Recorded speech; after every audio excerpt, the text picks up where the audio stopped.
Welcome to our xaitMap for Unity Features tutorial series. My name is Andreas. In this tutorial I'll show you how to use blocking boxes to temporarily block areas like destructible geometries, doors, or for example a drawbridge located in this scene. Let's start by creating a blocking box by clicking on Create xaitMap Blocking Box. The box shows up in the center of our scene. So now let's move it to the correct position and scale it roughly to the size of the drawbridge.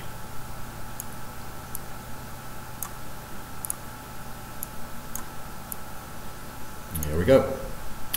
The initial state of the box defines if the area is accessible or not when our game starts. As the bridge is initially lowered, I'll set it to disable to allow AI characters to walk over the bridge. Now we need to link the bridge open close state to the state of the blocking box by creating a simple script. Let's call the script switch blocking. Before we are going to link our blocking box to the drawbridge here in MonoDevelop, let's have a quick look at the script of the bridge. Whenever the toggle key is pressed, the state of the bridge is changed as well. I've added already a send message call to the script. This function tries to call the onOpenClose method of every mono behavior in this game object and on every ancestor of the behavior. So all we need to do is create this method and alter the state of the blocking box. Let's get back to the switch blocking script. And first, let's create a variable that will hold the blocking box. So this variable will be public accessible and will be a solid path object. Let's call it blocker. I use a solid path object here as this is the upper class of the dynamic blocker, since this allows me to use the same script in the upcoming tutorial about blocking planes again. Now let's go further and add the onOpenClose method.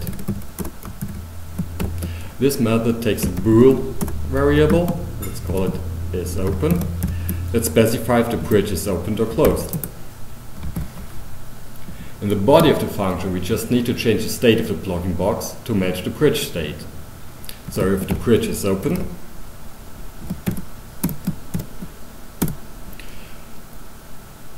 we need to set the blocker state to blocked.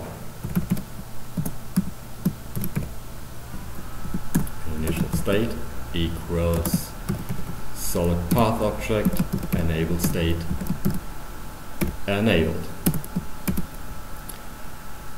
If the bridge is closed, we need to set the initial state to disabled.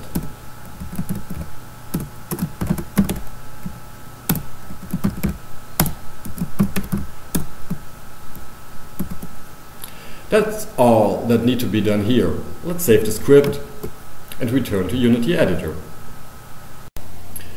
Now we need to assign the script to the bridge.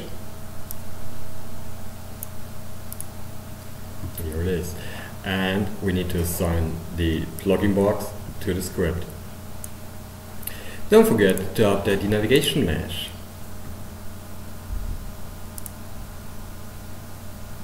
Here we go. Let's see what we achieved.